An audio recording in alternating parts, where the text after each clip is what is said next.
Voilà, le thème de ce matin est un thème qu'on a déjà traité dans une newsletter, mais sur lequel on souhaitait revenir, qui s'appelle la gamification ou la ludification. Et on souhaitait euh, présenter les caractéristiques, les principes. Voilà, donc j'espère que le son et l'image se passent bien, et je vous rappelle donc que vous avez la petite zone questions pour me poser des questions tout au long de cette présentation et de ce webinaire d'une trentaine de minutes. Alors, qu'est-ce qu'on va pouvoir traiter en 30 minutes sur la gamification? Plusieurs choses, 5 points. On pourrait en dire beaucoup plus, mais on va pour l'instant s'arrêter là. Voilà, la première, c'est qu'est-ce que la gamification? On va essayer d'en donner une définition. Le deuxième point, c'est pourquoi gamifier. Et puis ensuite, on essaiera de regarder quels sont les grands principes de la gamification.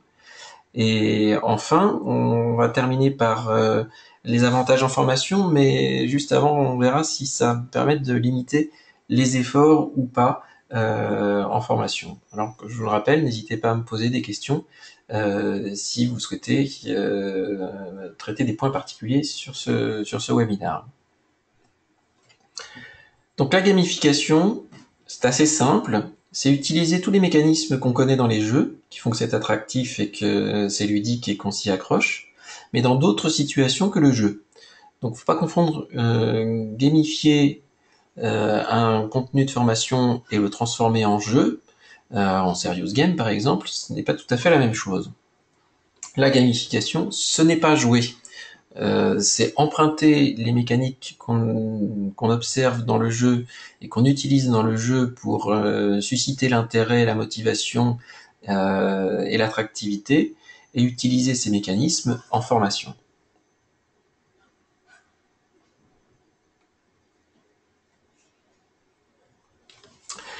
Alors nos motivations, c'est là-dessus qu'on va essayer de jouer dans la gamification de la formation.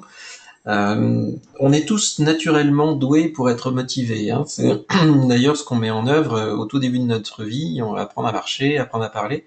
C'est des efforts qu'on ne pourrait plus faire au-delà d'un certain âge, mais qu'on arrive naturellement et spontanément à faire parce que nous sommes tous donc programmés pour relever des défis, résoudre des problèmes, relever des challenges.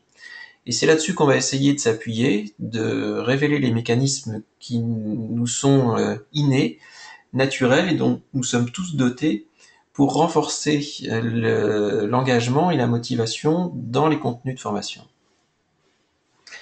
Alors je rappellerai que jouer, c'est rendre amusant la mise en œuvre d'efforts. Hein, c'est s'obliger à un certain exercice.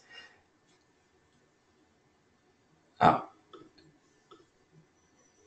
quelqu'un me dit qu'on ne m'entend pas. J'espère que l'audio se passe bien pour tout le monde.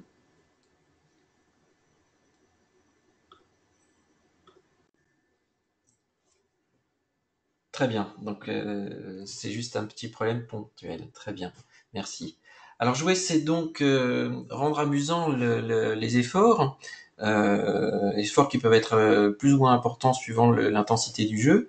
Et gamifier, c'est exactement la même chose. C'est rendre motivant les efforts qu'on doit produire pour atteindre les objectifs de formation. Je faisais cette petite précision pour qu'on soit sûr de bien distinguer la gamification du jeu. Donc les grands principes de la gamification, on les a notés ici, là, j'en vous en fais pas la découverte au fur et à mesure, ça vous permet d'en prendre connaissance pendant que je le commente. C'est proposer des challenges, pas du tout imposer. Hein. Donc on va se distinguer dans la gamification de ce qu'on avait l'habitude de pratiquer en formation, c'est-à-dire d'imposer un parcours. Ici, en fait, le parcours va se transformer en série de challenges plutôt à résoudre, et on va les proposer. Le deuxième point important, le deuxième principe, c'est qu'on va récompenser tous les efforts, hein, ce qu'on appelle l'engagement, la motivation et les efforts que produisent les apprenants pour effectuer les activités de formation. Et on va récompenser tous les efforts et si possible, des efforts les plus petits possibles, jusqu'à une récompense finale, une réussite finale. Mais au lieu de faire des parcours de formation où on va avoir qu'une seule récompense finale, c'est le quiz à la fin du parcours, ici on va récompenser tous les efforts que va produire l'apprenant pour se former. Suivre un micro-module, résoudre un exercice, regarder une vidéo, jouer avec une animation interactive. Chacun de ces efforts que fait une personne doivent se concrétiser par une récompense. Et on verra par la suite ce qu'on peut avoir comme récompense à ce niveau-là. Donc il ne faut surtout pas sanctionner, voire même porter un jugement de valeur sur un échec, parce que l'échec doit justement être quelque chose sur lequel on rebondit pour demander à la personne de faire un effort supplémentaire pour recommencer dans un objectif de réussir l'objectif qu'on lui avait fixé. Et l'objectif qu'on lui avait fixé n'étant pas forcément de réussir un exercice ou de réussir un quiz. L'échec, ça peut être par exemple de ne pas être capable de répondre à une simple question qui a été posée à la fin d'une vidéo. Ça veut dire qu'on n'a pas regardé peut-être suffisamment attentivement la vidéo, voire même qu'on l'a accélérée jusqu'à sa fin en espérant gagner un petit peu de temps. Et on verra par la suite que le rapport du temps est important. Et on ne va certainement pas sanctionner ça, on va certainement encourager la personne, au contraire, à la regarder une nouvelle fois, peut-être plus lentement, avec plus d'attention, pour être capable de répondre à cette simple question. Alors il faut être cohérent. On va voir que dans la gamification, on va essayer de créer un univers dans lequel on va donner du sens aux activités qu'on demande de faire, en essayant de mettre ça dans une histoire, un décor, en tout cas une métaphore qui va porter les différentes récompenses qu'on va donner, qui vont reconnaître les efforts qui vont être faits. Donc être cohérent, c'est pas forcément donner des médailles si la médaille n'est pas un élément qui a du sens dans le sujet ou dans le parcours de formation complet. On peut donner plein d'autres choses comme récompense, des petits points, etc. Mais à partir du moment où on va utiliser une symbolique, donner des médailles, donner des badges, donner des pièces, donner quoi que ce soit, il faut que cette symbolique ait un sens dans l'histoire qu'on raconte autour du sujet. On va essayer d'encourager aussi à employer sa propre stratégie. C'est-à-dire que par rapport à tout ce qu'on va demander de faire à l'apprenant, eh bien, on va le laisser autonome, on va lui laisser la liberté de le faire dans l'ordre qu'il veut, dans le sens qu'il veut, autant de fois qu'il le veut, sans lui imposer un parcours pour qu'il puisse développer par lui-même sa propre stratégie de réussite à l'ensemble des challenges auxquels on le confronte. Et puis on va favoriser des interactions entre apprenants pour éviter l'effet d'isolement. Et donc là, on va pas forcément mettre les gens en compétition, mais au contraire, on va peut-être favoriser l'entraide et l'encouragement mutuel et collectif. Donc il faut utiliser un outil, une plateforme qui va pouvoir mettre en place ces interactions. Et puis surtout, il va falloir surprendre et amuser pour avoir des petits ressorts, des choses qui font un peu sursauter, qui font des ruptures de rythme, qui font des ruptures de ton, et qui vont permettre aux apprenants d'avoir une dynamique qui va être entretenue régulièrement. Voilà. On a vu qu'on avait tous des motivations qui étaient intrinsèques et qu'on met en œuvre dès notre plus jeune âge pour résoudre les principaux défis de la vie, c'est marcher, s'exprimer, manger, être autonome. Mais on va décortiquer un petit peu plus 4 types de motivations qu'on peut avoir, chacun plus ou moins. On a en général une grande tendance et puis on a quelques autres facteurs de motivation et chaque motivation étant personnelle. Et vous allez voir que avec les explications que qu'on a fournies dessous, on va pas mettre en œuvre les mêmes mécanismes de challenge pour essayer de mettre en œuvre ces motivations et de permettre aux personnes de les assouvir. Alors la toute première, c'est la performance.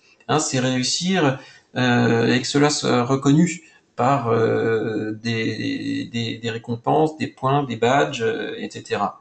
La performance, ce n'est pas forcément terminer et réussir le quiz. Et la performance, si des gens sont intéressés à ça, eh bien effectivement, il faut leur donner des niveaux, il faut les matérialiser, et il faut qu'ils aient l'impression que l'effort leur a permis d'obtenir de la performance. Il y a les explorateurs, ceux qui aiment explorer. Alors là, ça va être ceux qui vont pas supporter qu'il y ait un seul point du contenu qui leur ait échappé. Il va falloir qu'ils balayent tout, qu'ils regardent tout, qu'ils découvrent toutes les énigmes qu'il y aurait pu avoir dans le contenu, tous les challenges auxquels on l'a confronté. L'explorateur aime aller au bout des choses. La motivation sociale, c'est ceux qui aiment partager, ceux qui aiment échanger avec les autres, ceux qui aiment trouver les personnes qui ont les mêmes affinités de point de vue qu'eux, faire des rencontres. Voilà, ça c'est aussi une motivation quand des personnes sont confrontées à un apprentissage. Pour ceux qui ont animé des sessions en présentiel, qui sont formateurs ou animateurs ou qui ont participé, vous devez reconnaître des comportements types qu'on a dans les salles, et il faut que les systèmes et les dispositifs de formation qu'on fait, qu'ils soient en salle ou à distance, quand ils sont gamifiés, puissent mettre en œuvre ces motivations. Puis la dernière, la victoire, c'est en général celle du mâle dominant, qui veut gagner une compétition, donc qui veut toujours avoir le meilleur classement, le plus de badges, le plus de diplômes, le meilleur niveau, le meilleur taux de réussite, etc. Et sa satisfaction étant de battre les autres joueurs pour satisfaire son besoin de victoire. Donc ces motivations sont toutes différentes, et vous voyez qu'elles peuvent mettre en œuvre des mécanismes qui ne sont pas tout à fait les mêmes, et en tout cas, il va falloir pouvoir satisfaire toutes ces motivations. Performance, donc il va falloir permettre aux personnes d'avoir un indicateur de réussite sur certains petits exercices ou certains petits challenges. L'explorateur, il faut lui donner une visibilité de la totalité du sujet pour qu'il soit sûr d'en avoir fait le tour. Les gens qui vont avoir une motivation sociale, eh bien, il faut leur permettre d'interagir pour faire en sorte que leur envie de partager soit satisfaite. Et ceux qui aiment la victoire, eh bien, introduisez un système de classement qui va leur permettre de pouvoir se comparer et être sûr que ce sont les meilleurs.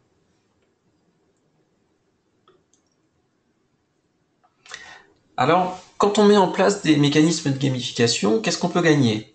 Yuno a fait quelques expériences. Yuno, une société qui n'est plus une start-up maintenant, qui est bien installée, qui crée des MOOC, des SPOC, a fait des comparaisons entre des systèmes qui sont non gamifiés et des résultats une fois que ces systèmes sont gamifiés.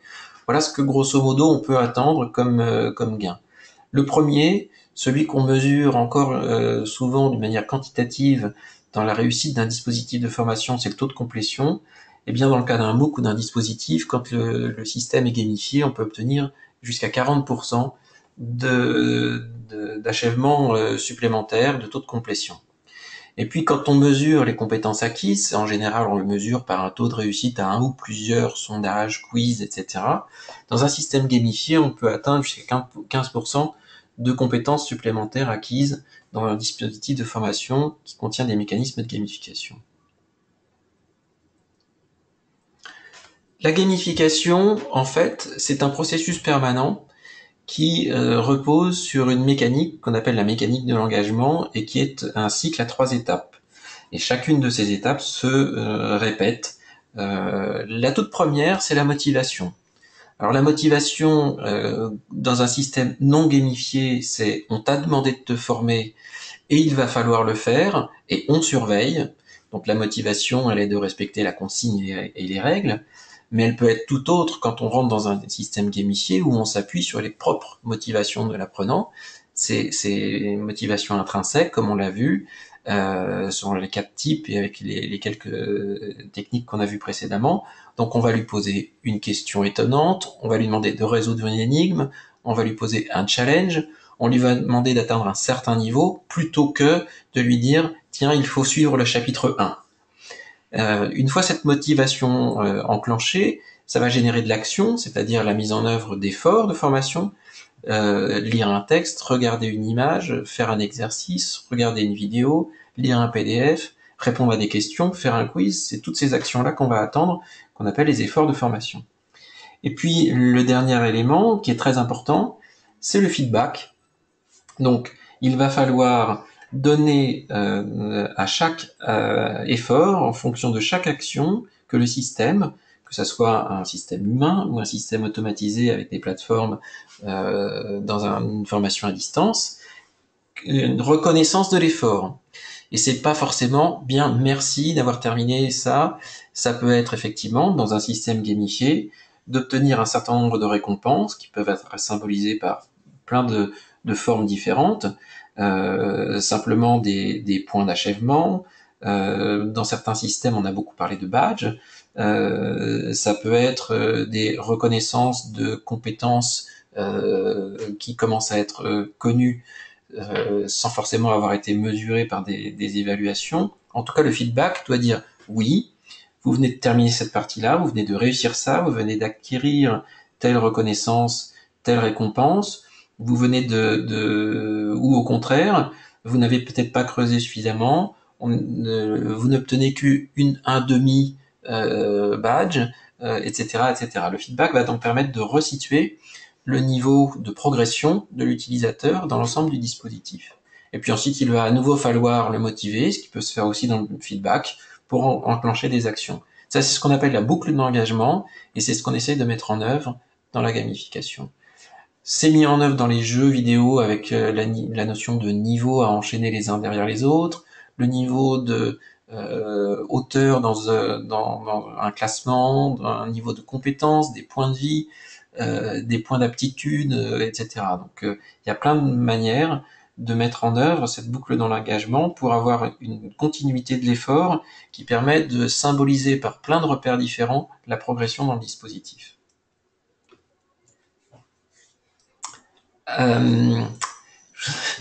Je me suis un peu laissé avoir. Voilà, la question que je vous ai présentée tout à l'heure, voilà, j'aimerais que vous y répondiez maintenant. Quelle est la part du temps ludique à consacrer dans une formation gamifiée? Voilà, alors j'espère que vous n'avez pas vu trop facilement la réponse qui était dans la slide suivante. Je vais vous demander de répondre à cette question-là.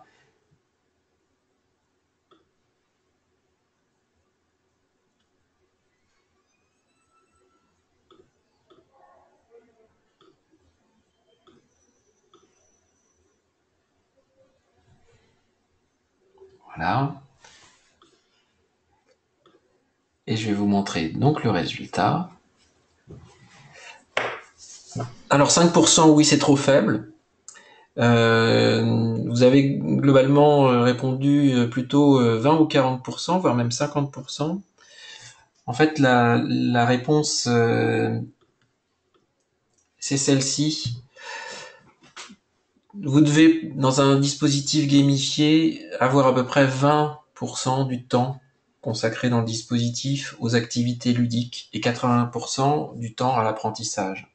Je me permettais de vous faire ce rappel-là, c'est pour revenir sur un point au début. Gamifier un dispositif de formation, ce n'est pas le transformer en jeu. Gamifier, c'est utiliser les techniques qui vont mettre en œuvre les mêmes techniques que celles qu'on met en œuvre dans le jeu pour apporter de la motivation et de l'engagement, mais ce n'est pas transformer le système en jeu. Sinon, on fait un serious game, sinon on fait de la ludo-formation, sinon on fait un jeu pour apprendre, mais gamifier un dispositif, ce n'est pas forcément le transformer en jeu. Donc attention au bon dosage et ne pas, on verra dans les pièges et les erreurs qu'on pourrait commettre, à ne pas avoir une dose trop importante d'éléments ludiques, mais simplement d'avoir mis des mécanismes dans le système. Alors, est-ce que ça me permet d'apprendre sans effort, de gamifier une formation? Je reviendrai sur une équation de l'apprentissage. Apprendre, c'est A fois T. A étant l'attention, T égale le temps. On ne peut pas apprendre en très peu de temps et on ne peut pas apprendre avec très peu d'attention. On peut être attentif pendant un certain moment et on peut avoir un niveau d'attention faible pendant un moment long. En fait, il va falloir qu'on dose correctement le niveau d'attention et le temps à consacrer pour apprendre. Malheureusement, ça ne peut pas permettre d'apprendre plus vite et ça ne peut pas permettre d'apprendre avec moins d'efforts. Il faudra toujours du temps et des efforts pour apprendre. Par contre, pour consacrer tout ce temps et cette quantité d'efforts pour se former, la gamification va apporter une motivation supplémentaire pour consacrer ce temps et ces efforts. Mais la gamification ne va pas permettre de réduire le temps de formation ni l'effort à consacrer pour se former. Donc attention, ça ne va pas rendre les choses plus simples, plus rapides. Ça va les rendre juste plus agréables et plus motivantes, et ce qui va permettre de garantir l'augmentation de complétion qu'on a vu tout à l'heure, ou l'augmentation du taux d'acquisition de compétences. Et ce qu'il faut bien voir, c'est qu'ajouter des challenges ou décomposer quelque chose qui était dans un parcours de formation, un parcours imposé, en une multitude de petites activités à faire qui vont permettre d'obtenir chacune d'elles des récompenses, eh bien, il ne faut pas monter le niveau de difficulté arbitrairement ou artificiellement jusqu'à quelque chose qui ne soit plus acceptable, même si ça reste motivant au regard de ce que ça va apporter d'avoir suivi le dispositif de formation. Donc, veillez à ne pas faire le travers de certains jeux où on démarre le jeu et puis le niveau monte beaucoup trop vite et la difficulté devient tout de suite beaucoup trop importante, et du coup on se rend compte que l'effort à consacrer pour avancer dans le jeu va être trop important par rapport à ce qu'on comptait engager comme effort et comme intention, et on abandonne encore plus facilement. Donc attention à ce bon dosage de l'ajout d'efforts quand vous démarrez un système gamifié. Quels sont les avantages du système gamifié? Bien, on va passer de la progression à l'achèvement. C'est-à-dire que dans un dispositif de formation en salle, la formation est terminée quand le temps est écoulé de présence dans la salle, et dans un système à distance, le dispositif est terminé quand on est arrivé à la fin du dispositif. Ce qui ne veut pas dire qu'on a tout compris, d'ailleurs les notes à certains quiz à la fin le disent. Dans un système gamifié, on progresse, c'est-à-dire qu'on va montrer qu'on a fourni des efforts, on va avoir la preuve que ces efforts ont été traduits en apprentissage, et on va avoir des récompenses, on va avoir beaucoup plus une progression dans l'apprentissage qu'un achèvement. En fait, c'est l'utilisateur qui va pouvoir démontrer par les éléments de réponse qu'il donne aux questions qu'on lui pose, démontrer par la preuve que sa formation est terminée ou pas, et qu'elle lui a été profitable ou pas. La gamification va favoriser la répétition. Quand dans un dispositif de formation, on a un petit peu raté le chapitre 2, eh ben, on va passer quand même au chapitre 3. Dans un dispositif gamifié, si on pouvait avoir des récompenses au chapitre 2 et qu'on les a pas obtenues, on va être incité à refaire le chapitre 2 pour obtenir toutes les récompenses qu'on pouvait avoir. Ça va permettre d'adapter la difficulté à la progression. Si j'ai fait un parcours non linéaire, mais que j'ai acquis un certain niveau dans certains domaines, alors à ce moment-là, on va pouvoir peut-être me débloquer ou me donner accès à des contenus plus durs qui ne sont pas forcément dans une linéarité du parcours. On va valoriser les efforts, donc on va donner de la valeur en plus à la formation parce qu'on va reconnaître que l'effort est important, l'effort lié à l'apprentissage est important. Et puis on va surtout changer la perception du sujet traité, qui aurait été quelque chose peut-être de rébarbatif ou peu plaisant, mais obligatoire dans un dispositif classique, à un sujet avec un peu plus de connivence, plus de proximité de l'apprenant, parce qu'il a permis de s'exercer, de s'entraîner et d'obtenir des valorisations de cet effort. Alors quelques mises en garde avant d'arriver à la fin de ce webinaire. Attention à ne pas dériver dans le système ludique. Si vous avez une histoire à raconter, un fil rouge qui est par exemple explorer un territoire, parcourir des îles, planter des drapeaux partout, etc., gardez le cap tout de même sur vos objectifs pédagogiques et ne transformez pas l'apprenant en spécialiste de plantage de drapeaux. Récompenser tous les efforts et pas que la réussite. C'est-à-dire que même faire une première fois un quiz, même si on le rate, permet d'obtenir un premier niveau. J'ai fait le quiz. Alors je suis peut-être niveau 1 sur ce quiz, sachant que ça se trouve il y a niveau 2 et niveau 3 étant quasiment 100% de bonnes réponses, mais donner quelque chose à la personne qui a quand même fait l'effort de faire le premier quiz. Je répète, parce que c'est important, il ne s'agit pas de faire un jeu. Et être ludique n'est pas être enfantin. Donc il ne faut pas transformer un système gamifié en Disneyland. Et il faut surtout éviter de faire trop de surcharge, qui vont générer du stress négatif, c'est-à-dire à la fois apprendre le sujet et à la fois résoudre les énigmes périphériques ou les challenges qui sont donnés par le système gamifié. Voilà les quelques conseils qu'on pouvait vous donner sur la pratique de la gamification, les mécaniques sur lesquelles la gamification s'appuie, et les quelques mises en garde.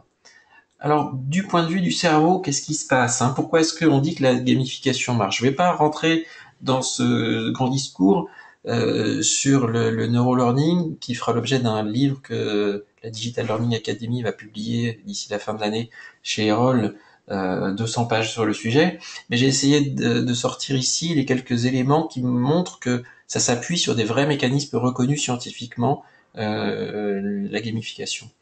Donc, comme je vous laisserai les supports à disposition en téléchargement, je vous laisserai regarder cette partie-là qui serait peut-être un petit peu fastidieuse à commenter. Alors je vois qu'il n'y a pas trop de questions aujourd'hui sur ce sujet. Ben, j'espère qu'il vous convient. Alors je vous avais parlé d'une petite surprise. Vous avez dû voir ça passer dans quelques slides. Voilà, j'ai terminé ce webinaire en vous donnant un petit bonus pour essayer d'aller plus loin. Voilà. Quelque chose pour illustrer jusqu'où peut aller la motivation du jeu. Il y a un film qui sort actuellement qui s'appelle Nerve. Je vous incite à aller regarder la bande-annonce, le film si ça vous intéresse. Mais ça montre bien jusqu'à quel point on peut être engagé et motivé quand on rentre dans un jeu. Ça, c'est d'un point de vue général. Et c'est pour essayer de renforcer la pertinence de gamifier la formation. Après, je vous ai sélectionné 2 vidéos, une conférence et un avis d'expert sur les secrets de la gamification et une conférence qui avait été faite par Sido qui était assez sympa. Une infographie que vous pourrez télécharger puisque j'ai mis des liens sur tous ces éléments-là. Qu'est-ce qui est fun? Qu'est-ce qui nous amuse? Qu'est-ce qui nous motive? Voilà, avec différents classements et vous verrez, on retrouve les 4 sources de motivation, les 4 axes de motivation qu'on peut avoir chacun personnellement. Une deuxième infographie en anglais, mais qui est assez sympa sur les 30 choses à savoir sur la gamification. Et puis si vous avez envie de voir ce que ça donne en vrai, je vous invite à télécharger l'application qui s'appelle Duolingo, qui a totalement gamifié une méthode d'apprentissage des langues. Et vous verrez que c'est une très bonne illustration de ce qu'on a essayé de mettre en œuvre ce matin. Comme ça, vous aurez l'exemple d'un dispositif gamifié. Alors, est-ce qu'il y a quelques questions?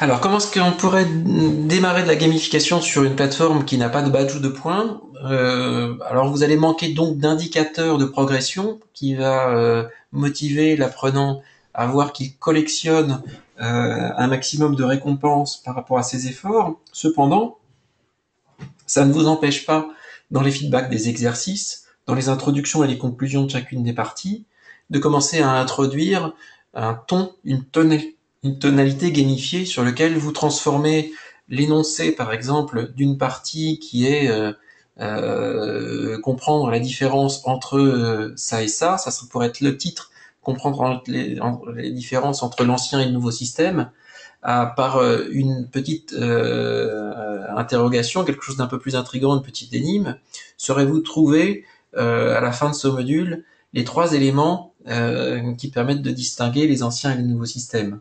Voilà la façon d'introduire un peu de gamification, même si votre plateforme ne le permet pas. Sachant bien sûr que si vous avez un outil qui permet de matérialiser les récompenses fournies à chaque effort, alors vous allez avoir un système gamifié qui va donner une représentation beaucoup plus intéressante de la progression. Où sont les liens? Sur le document PDF que je vais vous fournir dans quelques heures à la suite de votre participation à ce webinaire. Combien de temps supplémentaire à la conception d'un dispositif gamifié? À peu près les 20% de ludique que vous allez introduire dans le dispositif. Si vous faites de la conception pédagogique d'un dispositif de formation neutre, eh bien rajoutez 10 à 15%, peut-être un peu 20, si vous voulez transformer et ajouter à cette neutralité de la gamification. Est-ce que ça peut engendrer de la lassitude? Alors oui, ça peut engendrer de la lassitude. C'est à vous de trouver le bon découpage des éléments de récompense et des mini-challenges que vous allez introduire plutôt que dérouler simplement le contenu. Pour vous donner une idée, si vous demandez à une personne de suivre un module de formation qui dure 1 heure, ne lui distribuez pas 30 récompenses. En 1 heure, il faut en avoir une dizaine, pas plus. Voilà, parce que sinon, effectivement, on va engendrer une routine répétitive qui va devenir non motivante et plutôt lassante. Voilà, quels sont les meilleurs outils? Il y en a pas. Je suis désolé. Aujourd'hui, il n'y a pas de plateforme qui gamifie très facilement des contenus de formation. Il n'y a pas d'outils qui vont faciliter la gamification. Ça va venir. Pour l'instant, les plateformes sont plus attaquées à introduire de la dimension sociale dans des dispositifs. Il y en a peu encore aujourd'hui qui font ça. Les entreprises qui ont commencé à mettre de la gamification dans les plateformes, en général, c'est du développement sur mesure qu'ils ont fait. Ceci dit, tournez-vous vers les grands acteurs qui ont une certaine modernité dans leurs outils. Vous pouvez regarder la plateforme de Cross Knowledge, la plateforme de 360 Learning, la plateforme de Mind Insight. Vous trouverez des éléments qui vont permettre d'ajouter une première couche de gamification. Est-ce qu'il y a des secteurs non adaptés à la gamification? Non, aucun. Les sujets qui sont naturellement attirants vont l'être encore plus avec la gamification, et les sujets qui sont particulièrement rébarbatifs vont trouver un regain d'intérêt supplémentaire. Vous pouvez tout à fait gamifier un système de formation au juridique. Et est-ce que c'est adapté à toutes les audiences? Oui. C'est pour, si vous ne tombez pas dans l'écueil de transformer la formation en jeu et simplement vous ludifier, tout le monde va trouver, et si vous réussissez bien à balayer les 4 vecteurs de motivation et pas qu'un seul, vous réussirez à trouver de la motivation chez à peu près tous les participants. Et est-ce qu'il y a des applications avec lesquelles on peut mettre en scène de la gamification des activités présentielles? Je vous inviterai à vous tourner vers Klaxoon, qui est une box qui est dédiée à la gamification des activités présentielles. Si vous voulez faire plus simple, vous avez des applications comme Kahoot, avec un K. Vous trouverez ça facilement sur Internet, Kahoot avec un K. Et puis sinon, voilà, il y a des petites applications comme Plickers, etc. Mais on va pas redonner cette liste ici, que vous trouverez dans les précédentes newsletters où on a parlé d'activités présentielles, et je vous invite à rejeter un petit coup d'œil sur le site de la Digital Learning Academy. Voilà, il est 12h04. Je vous remercie de votre participation, de votre intérêt pour ce webinaire.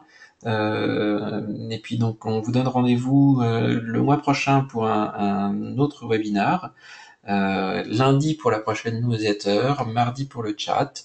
Et puis j'en profite pour vous rappeler que on vous invite à participer à LearnInnov le 8 décembre. Quand je dis je vous invite à aller regarder le programme de LearnInnov et voir si ça a un intérêt pour vous.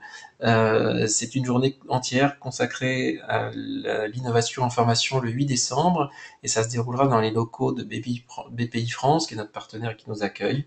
Vous pourrez découvrir 16 ateliers pour pratiquer de l'innovation en formation, et dans un autre temps, en parallèle, 16 entreprises innovantes en formation viendront vous présenter leurs activités, leurs produits, leurs solutions. Voilà, je vous souhaite une très bonne journée.